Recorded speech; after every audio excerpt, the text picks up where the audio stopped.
The apocalyptic vision of fire bursting from the earth haunts man with the image of all in nature that is beyond his control.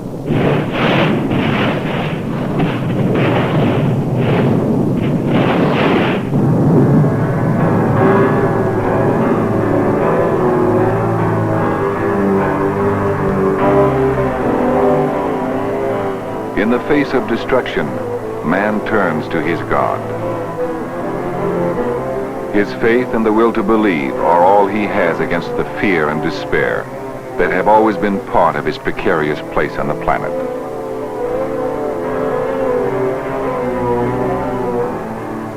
History is filled with the struggles of the human spirit to endure against forces in nature we can neither understand nor control. Man remains helpless when facing the awesome powers of the violent earth.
Before any living thing, the surface of an infant planet evolved in a process of violence that is still going on.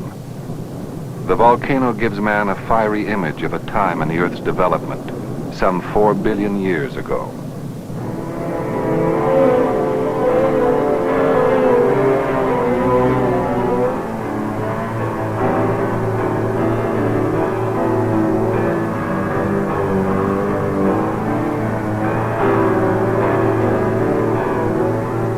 Magma, the seething mixture of molten rock and gases that breaks through faults in the Earth's crust as volcanoes, forms the surface of the planet we brazenly call our own.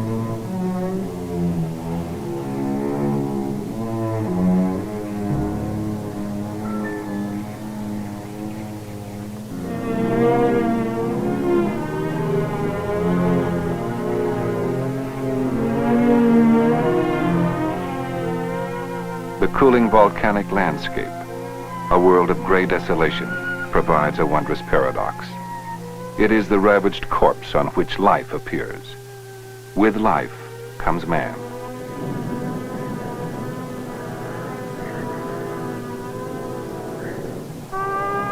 Harun Taziev is a 58-year-old geologist who has challenged the forces of nature for a quarter of a century. At the head of a team of French and Swiss scientist mountaineers, he explores the barren slopes and poisonous gases that have shrouded volcanoes in legend since the beginnings of man. At the top of the world, he seeks out the power that begins in the heart of the earth.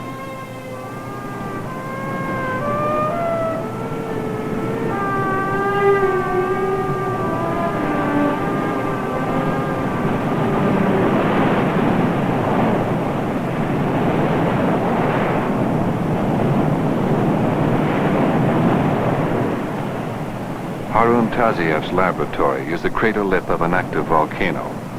Perched on the edge of eternity, he collects and measures the deadly swirling gases in search of an answer to the mystery of volcanic activity. In his personal struggle with the Earth's power, he has led the little-known science of volcanology out of the laboratory to the volcano itself.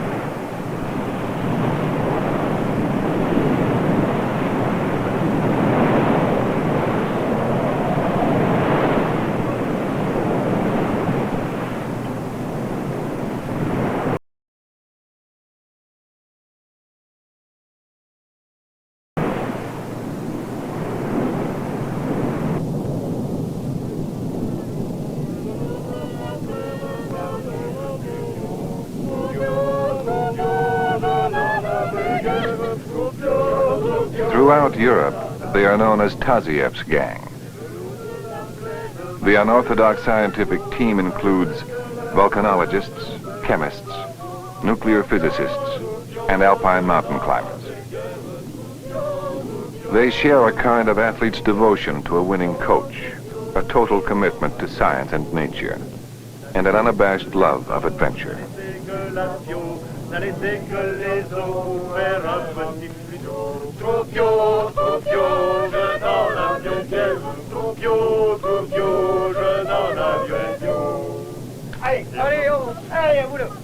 Taziev has added the mountaineer's daring to the scientist's curiosity. He and members of his team have climbed volcanic peaks from Iceland to Africa, from the Andes to Indonesia.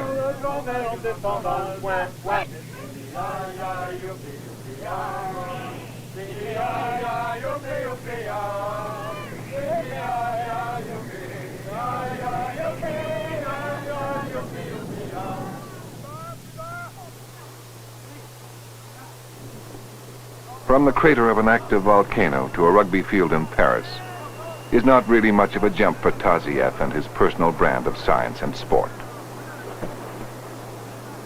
I became this strange type of volcanologist I am. From the very start, I tackled the volcano not only from a scientific point of view, but at the same time from a battling point of view, from a sporting point of view. To me, from the very first time, the volcanic eruption was a challenge, something to win, you see. And as I am an old mountaineer, ancient boxer, and still rugby player, as soon as a challenge arises, I'm like a bull, ready to fight it.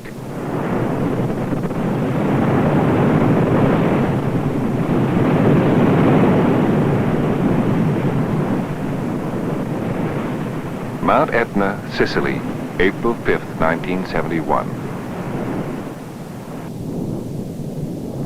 The largest active volcano in Europe provides Taziev and his team with the perfect laboratory. A volcano in full eruption.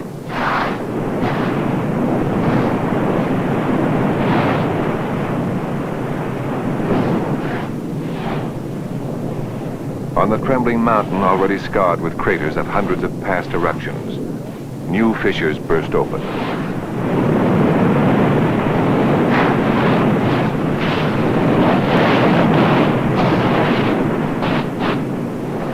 Instruments for collecting and measuring the volcanic gases must be carried by volcanologists to the source of the eruption through a red-hot rain of flying lava. Like knights in some mythical joust, the volcanologists approach the dragon and poke their lances into its flaming mouth. The temperature at the vent is almost 2,000 degrees.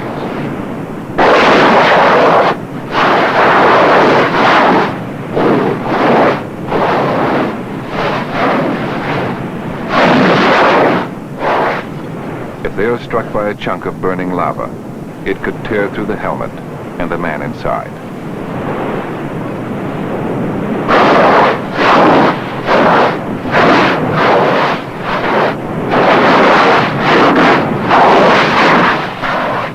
Again and again, Taziev and his scientists pit their strength against the power of the volcano.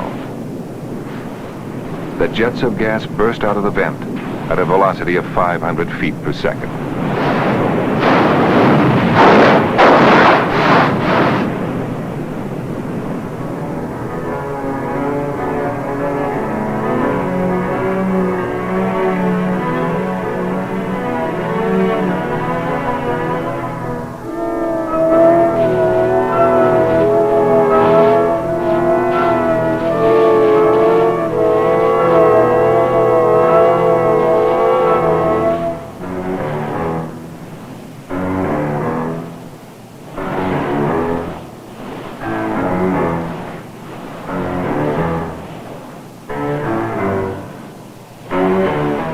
In the deadly swirling gases above the cauldron of molten rock, a lone man defies the Earth's mightiest force. On a mountain top in Sicily, reality takes on the unearthly image of science fiction.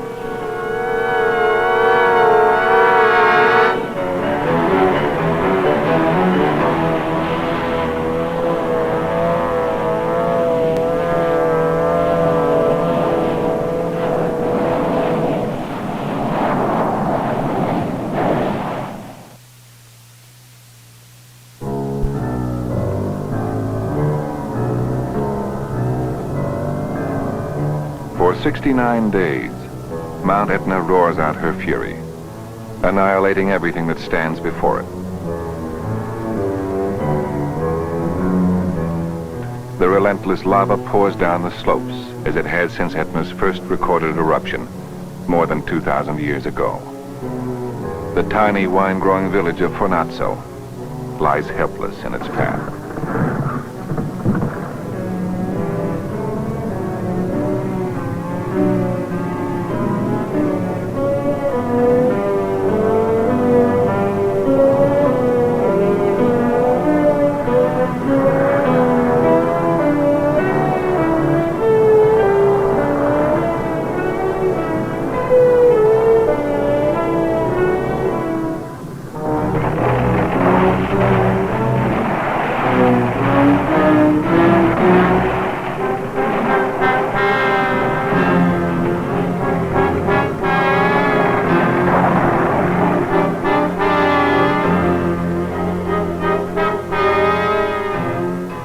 For 5 years, Mount Etna rumbled a warning to the people of Phmetros.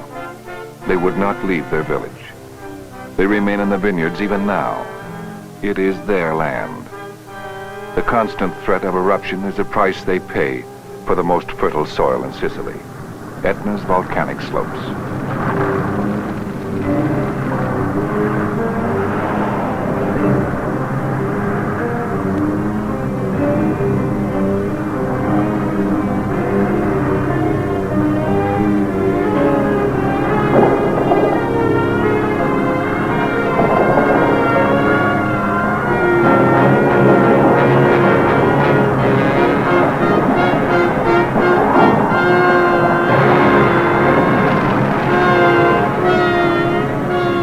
The lava flows through the outlying vineyards to the town of Phmetros itself.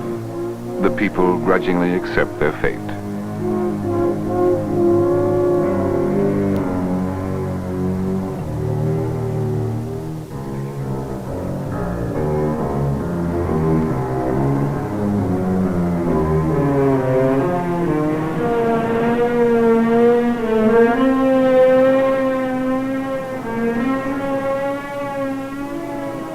To live on the slopes of Mount Etna is to know how powerless man really is against the unknown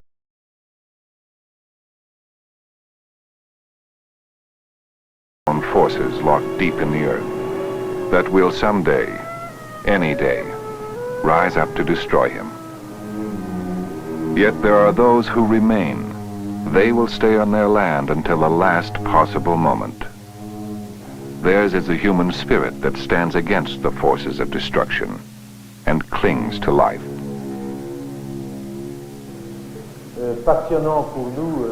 That spirit is Taziev's message in the lecture halls of Europe. We are man, he tells us. We cannot wait for the powers of nature to wash us away. We must meet them head on their own terms, and we must win. Always, it is the athletic challenge. He tells the students, science is my life, the sport of it, my passion. For years, Taziev was considered a rebel scientist, an adventurer. Today, he is the director of France's National Center for Scientific Research. His challenge to nature is accepted by young people all over the world. Last call for Flight 23, boarding at Gate 9. Flight 411, now arriving. Peter! At New York's John F. Kennedy Airport in the summer of 1972, a group of American students prepare to join Taziev on an expedition through the rainforest of Central Africa to an active volcano called Nyiragongo. I don't know what to expect. I'm just kind of tagging along. Did you know that we're going to live inside the volcano? Yeah, Bob told me that. Yeah.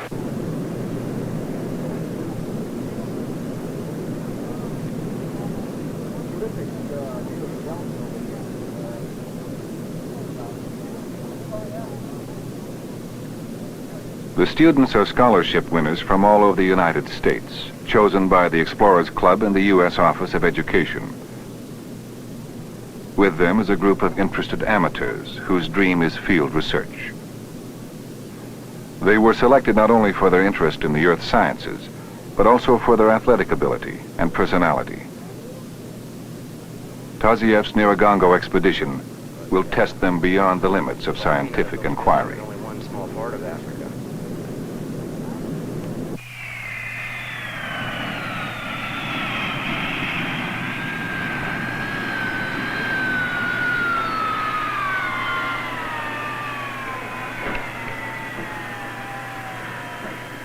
After a 22-hour flight, the students arrive in the Republic of Zaire, once the Belgian Congo.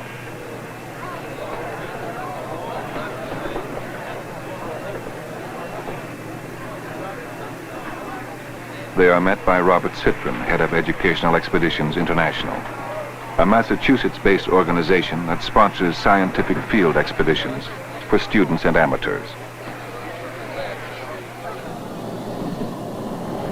A bewildering blur of sights and sounds flies past the students as the expedition speeds towards its destination.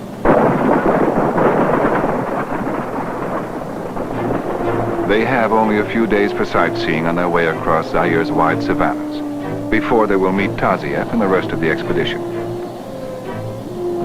It is the only chance the students will have to see the Africa which has haunted the imagination of Western man.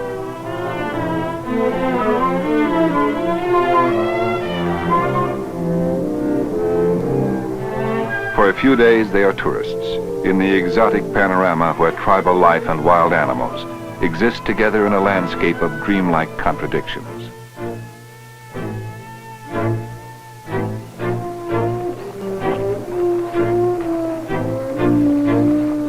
The student safari is stopped at a river in the foothills of the volcanic Virunga mountain range.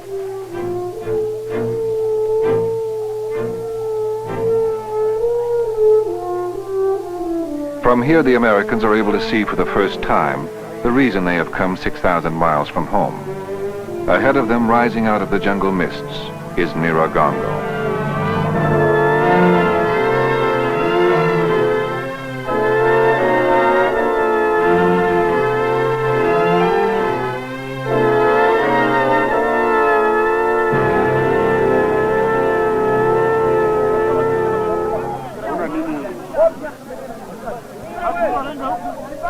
In the tribal village of Kabati, at the foot of Nyiragongo, men from the surrounding area have come to work as bearers for $1 a day.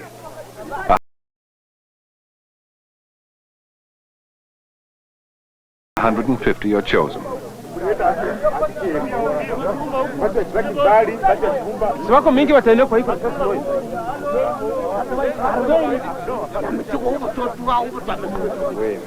Harun Taziev is assembling the largest group ever to climb Nyiragongo. The bearers will carry the expedition's 3 tons of supplies and scientific gear in packs of 40 pounds each on their backs, or in more traditional African fashion. Besides the Americans, there's an international brigade of scientists and a dozen skilled mountain climbers brought along by Taziev as a safety precaution.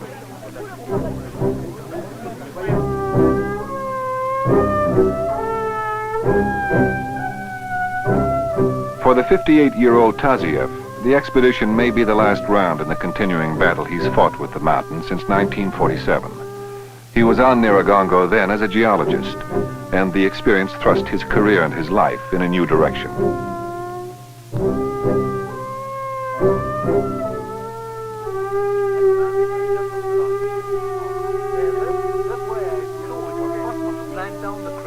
But I was not interested, because I didn't know it was active, and I was not about to. Okay. Then in 48, I came back as a volcanologist. For the first few miles, the students managed to keep up with Taziev. The twisting elephant trails that zigzag up the 11,400-foot mountain become an exhausting classroom for the old mountaineer's impromptu lectures on volcanology. And the vegetation grows. Deeper in the rainforest, the walk becomes a climb, and the expedition breaks into many small groups, each keeping its own pace. The air is noticeably thinner, and climbing is difficult.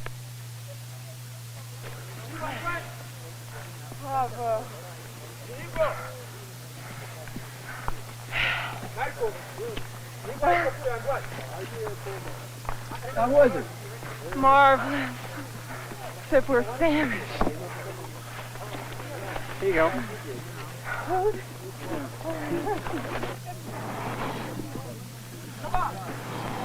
Hey, that's pretty good. Yeah, got one. I got a cramp in my leg. Coffee, tea, or milk? How about some soup? Hot chocolate. More soup? I think we could have gone faster. It was just more fun this way. Come on, the last one up. Come on, come on. You should have pictured me. If you promise to put it at the front.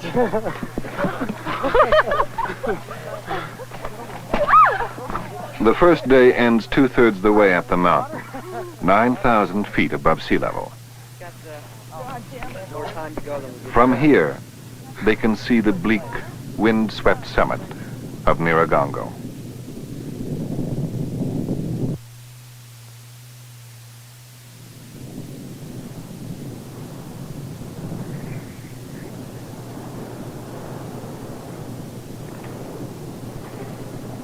After a 2-day climb through sweltering rainforest, a group of American students reaches the near-freezing summit of Nyiragongo.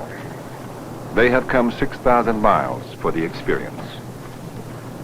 Oh my God! Look at that! It took you long enough to get here. Look at that! Took you so long. You can't picture something. It was flinging some hot rocks up a while ago.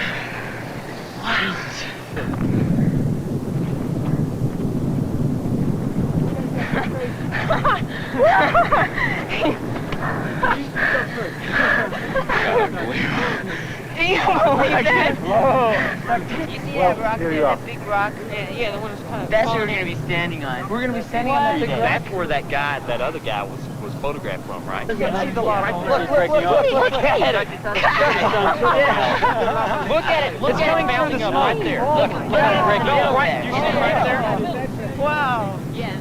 650 feet below is Nyiragongo's active lake of molten lava.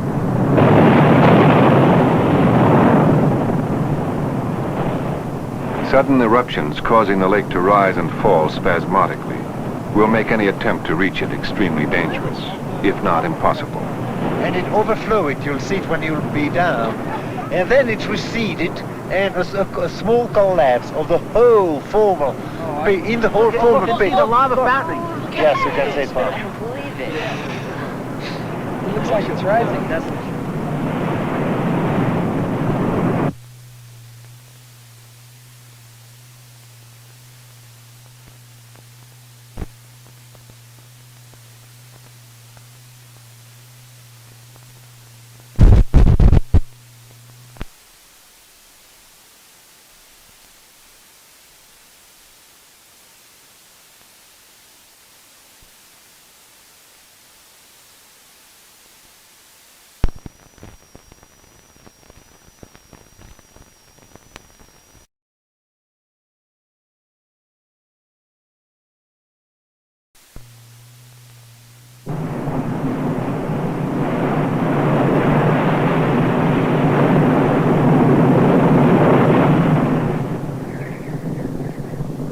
A night will pass on the rim before the students are allowed to descend into Nyiragongo.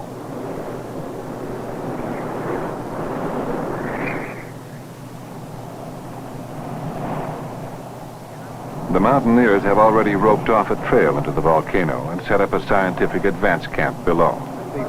Our strongest mountaineer after Michel has been violently struck by a falling stone. He is now with a hurt shoulder, yes, and out of use. And he got it on the shoulder, fortunately, because it was a very big stone, and on the head, even with a helmet, it could be really a big danger. So Tazieff is concerned for the safety of the students. 2 of his mountaineers have been struck by falling stones.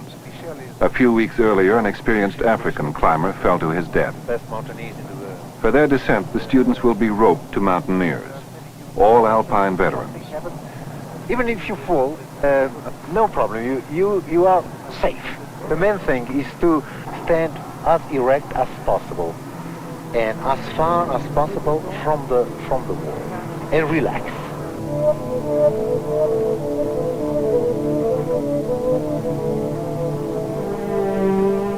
Taziev has demanded only one thing from the students he's chosen to make the climb. Each must carry his own supplies along the trail of loose rock down the 650-foot almost vertical wall.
The descent into Nyiragongo, the most dangerous 45 minutes of their lives, has brought the students within sight of the scientific camp on the floor of the caldera.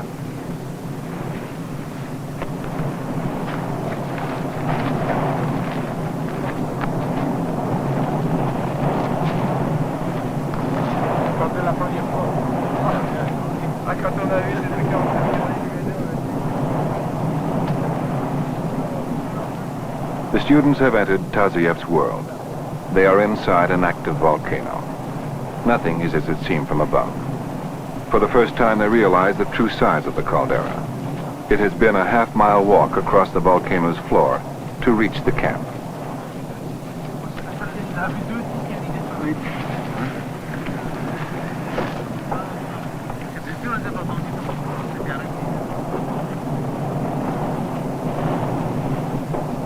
The students face the vast gray emptiness with a mixture of exhilaration and fear. They are in a giant bowl, almost a mile across, surrounded by walls of volcanic rock.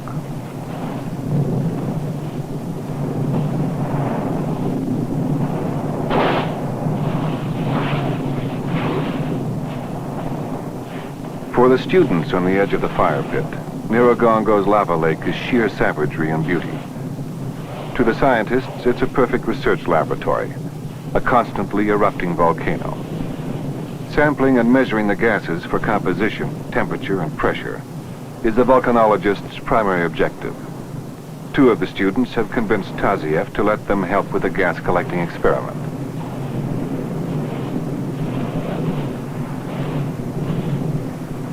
By measuring changes in the gases over long periods of time, Volcanologists believe they might be able to predict volcanic activity.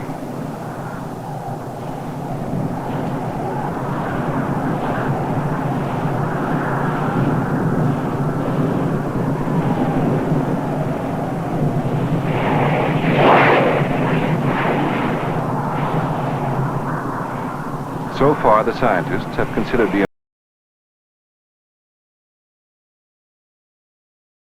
American teenagers tourists. When the students prove they can withstand the noxious fumes, they win the respect of the professionals.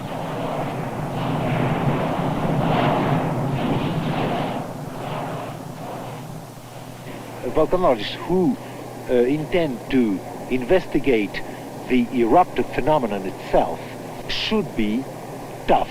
They should also be excellent comrades, as we say in French, the bon camarade. They should help each other. It's a team. It is a teamwork. A teamwork like for a football team, you see. When we see an erupting volcano and our mind asks, what is this phenomenon? How does it work? The answer lies in the very fire itself.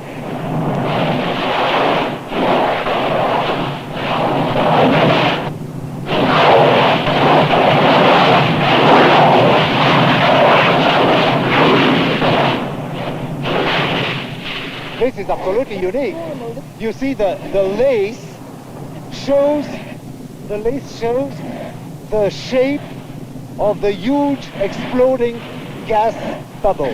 You see the expanding gas bubble materialized by these lava laces. All the topography, all the morphology, all the activity was practically identical. No changes, almost no changes, but minor ones. And now big changes are occurring.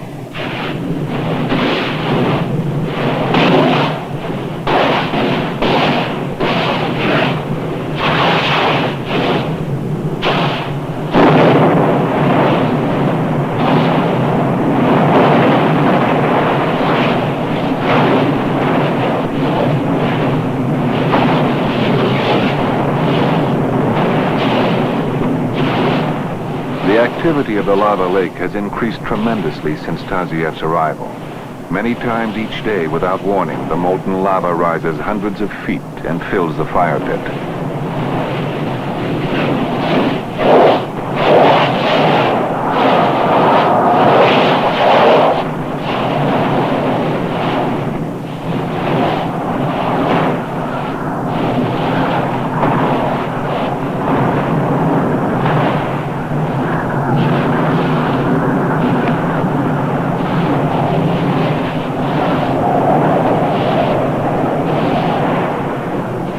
Clinging to a tiny spot on the edge of the inferno, they face the awesome power of Miragongo. Taziev and his team of volcanologists are battered by a steady rain of burning lava pellets. Lifelines tied around their waists are anchored in the ground to keep them from being sucked into the vortex of the fire pit. For more than 2 hours, Taziev and his men risk their lives for a few precious ounces of gas.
Almost 2 weeks of frustration have passed since the expedition camped on the cold gray floor of Miragongo.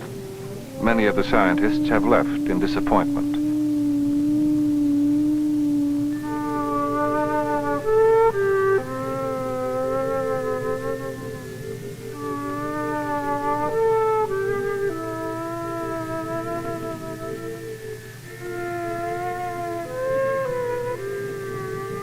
All that remains of the expedition are a few members of Taziev's gang, his trusted mountaineers, and the 4 students he selected to stay.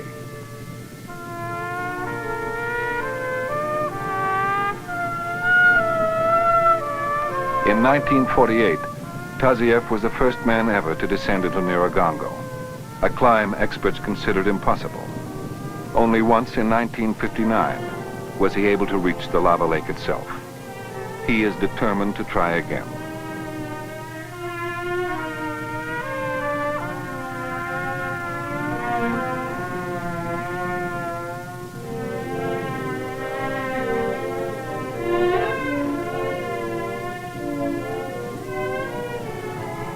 Nyiragongo is practically on the equator, yet temperatures in the caldera are always near freezing. It is the bone-chilling reality of camping more than 11,000 feet above sea level.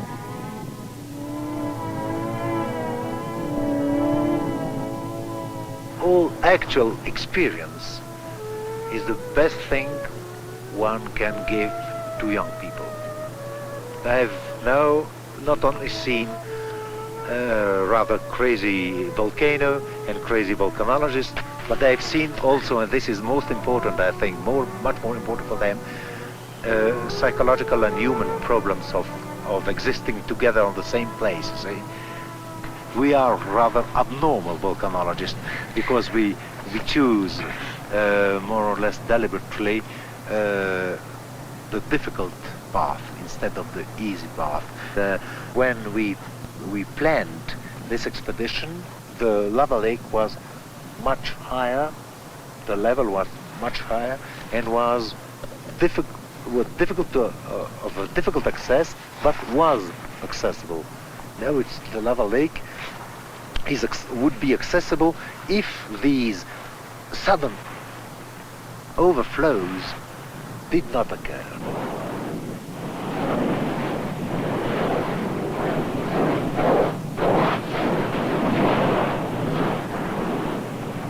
The turbulence of the lava lake, its wild rising and falling, has changed the crater of Nyiragongo.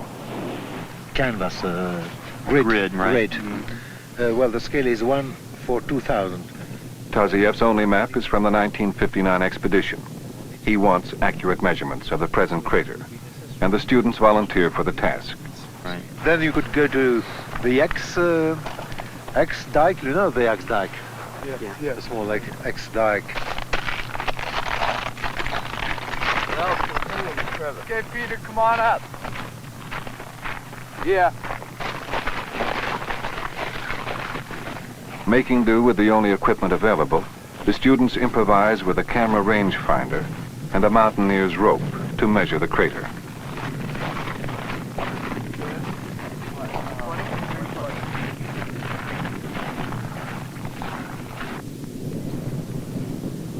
The brittle surface is lava, the residue of an eruption that occurred a few months earlier, when the lake overflowed and covered the floor of the volcano. Each crunching footstep is a warning that the entire caldera could be filled again with boiling lava.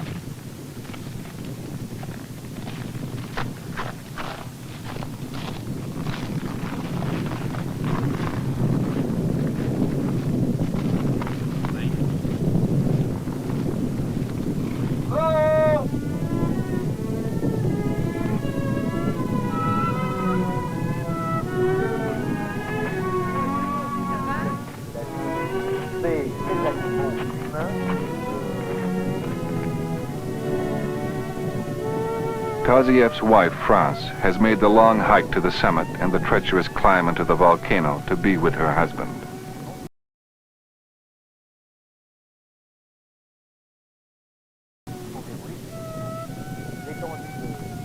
She wants to be with him on Nyiragongo when he attempts to descend into the fire pit. The chances of success seem to lessen with each passing hour.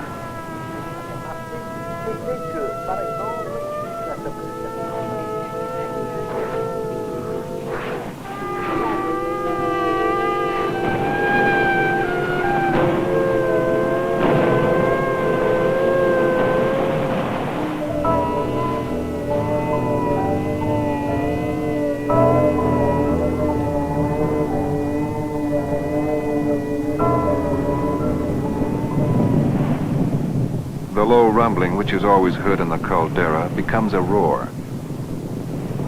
This night on Naragongo is different. The sky burns with an eerie brilliance. It draws the few remaining members of the expedition to the lake of molten lava.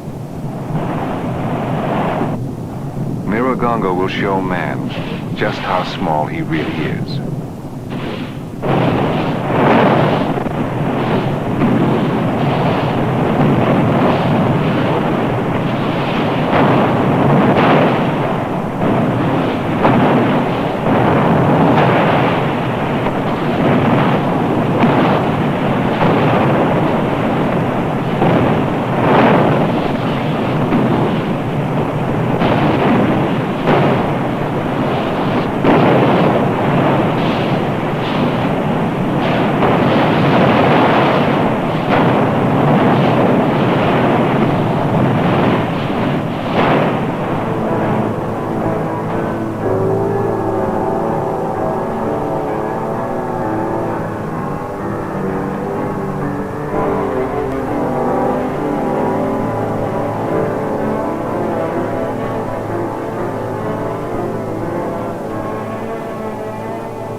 "14 days have passed.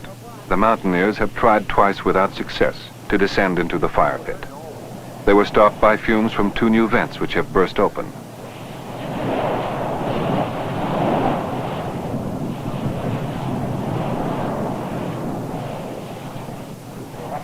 Tazieff is determined to make at least one attempt himself.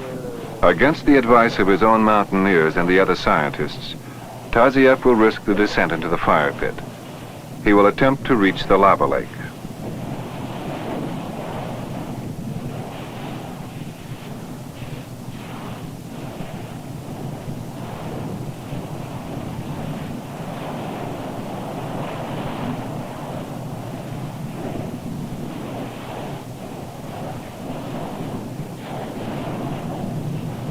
The fire pit is thick with deadly gases and covered with the still hot lava of the previous night's eruption. Tazieff hopes at least to collect some samples of Naragongo's newest lava, literally just a few hours old. When he goes over the lip of the crater, he will not be able to be seen by the men handling his light fly. He will be alone against the volcano. He has always said the mountain is the master. The volcano dictates the terms and most often wins.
Even though Tarzieff may be hurt, the mountaineers and students who are manning his lifeline must pull it up slowly, one short grip at a time, or Tarzieff may be torn to pieces on the jagged volcanic rock.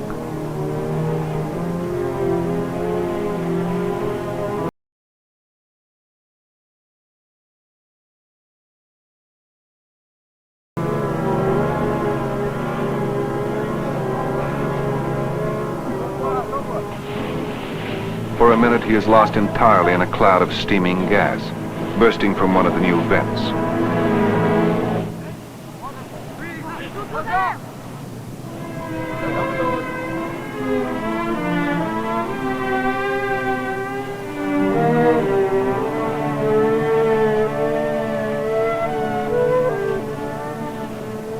Tarzieff's gas mask has failed. He has been helpless in the deadly fumes. Without oxygen, he weakened and slipped from the ladder. His lungs are scalded by the steaming gas. He wants to go down again, but even the old mountaineer admits the struggle on the rope has exhausted him. This time, Nyiragongo has won.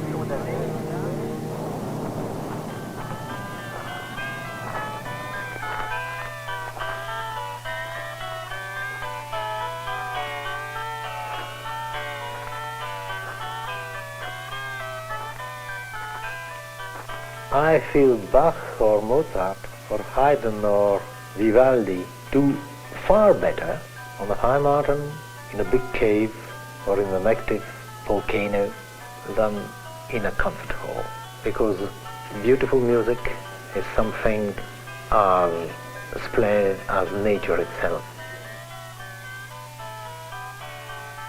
There is more for Harun Tarzieff in the volcano than science and adventure.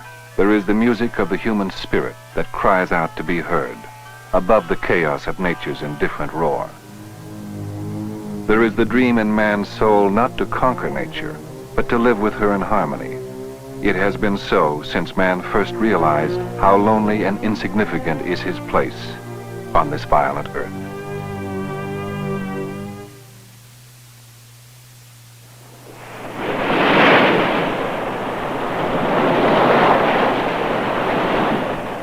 The merciless fury of nature continues to batter man's fragile foothold on the planet.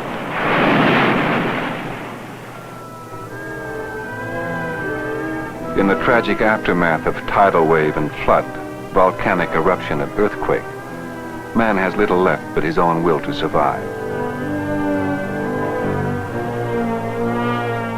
All over the world, even modern technology proves no defense against the infinite destructive forces of nature.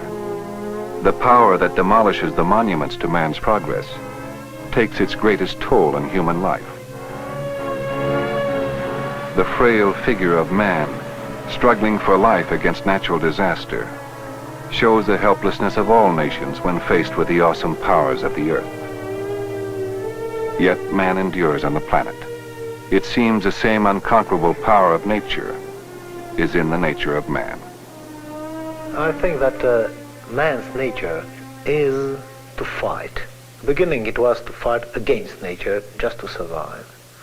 Then it was to fight against other men, to get more places, to become more powerful.